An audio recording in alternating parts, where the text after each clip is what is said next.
seems like every Disneycember I do something Winnie the Pooh related, so why not this one? Pooh's Grand Adventure, The Search for Christopher Robin, is actually one of the better of these movies that I've seen.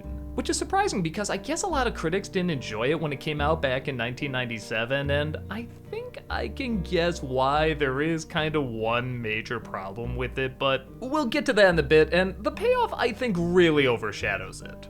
The story, like most things Winnie the Pooh related, is very simple.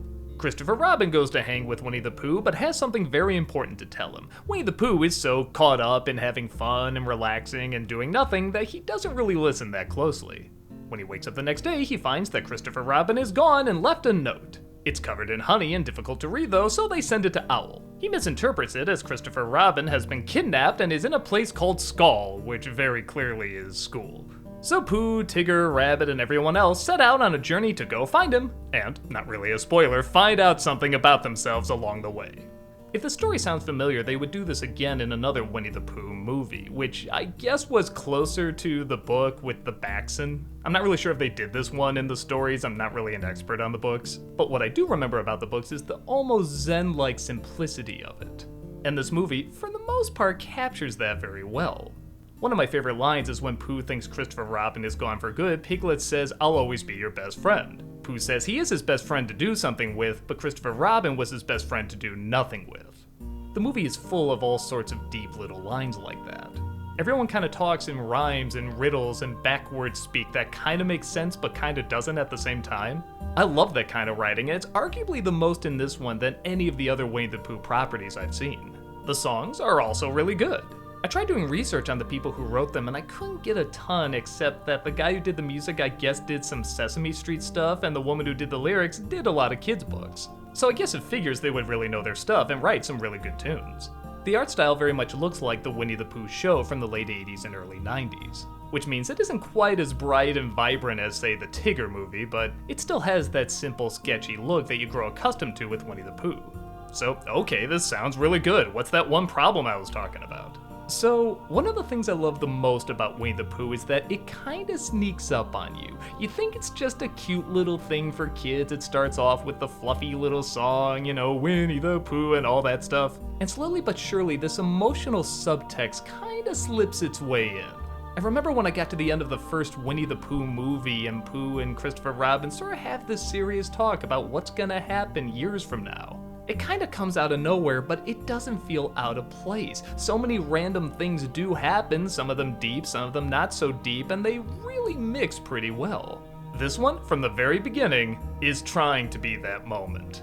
All the conversations, all the dialogue, all the pacing, it's trying to be a special episode, if you will. And yes, the Winnie the Pooh show would do that a lot, but this does it so consistently it almost feels manipulative. Everything is being told like it's the most important memory you ever had in your life. Simple small moments aren't always allowed to be simple small moments. They always try to act like they mean something, or this should leave an imprint as one of the most whimsical moments of your childhood. Take for example this scene where Piglet's in a tree and some acorns are falling. Eventually, a ton of acorns fall and they all get swept up in. Well, okay, cute, whatever. Not hilarious, but it feels like a Winnie the Pooh joke. Listen to the music and look at the way they present this though.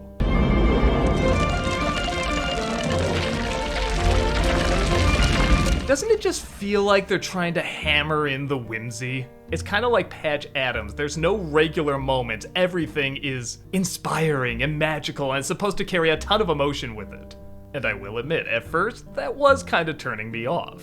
But the more it keeps going, in a strange way, it kind of lightens up.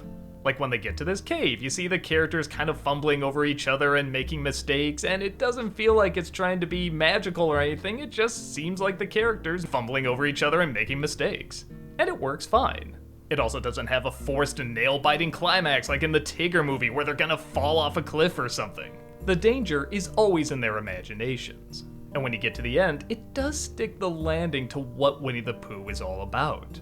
There's this lesson taught early on about how Christopher Robin will always be a part of Pooh, and Pooh just needs to realize that, and okay, come on, you've heard that in a million other kids' stories. It means nothing by this point. But because the setup for Winnie the Pooh is so unique in that the toy, animals, and other characters still kind of exist and interact off each other even when Christopher Robin isn't around, the message does take on a new life. It keeps it vague whether or not Pooh and the others are actually alive interacting with Christopher Robin or if it's all in his imagination. Kind of like where the wild things are, I do think they're in his imagination, but it's so strong and so powerful that they do kind of take on a life of their own even when he's not around. Like he just imagined this adventure happened while he was at school. So, in the context of the story, they really are a part of each other. It's almost like one can't exist without the other.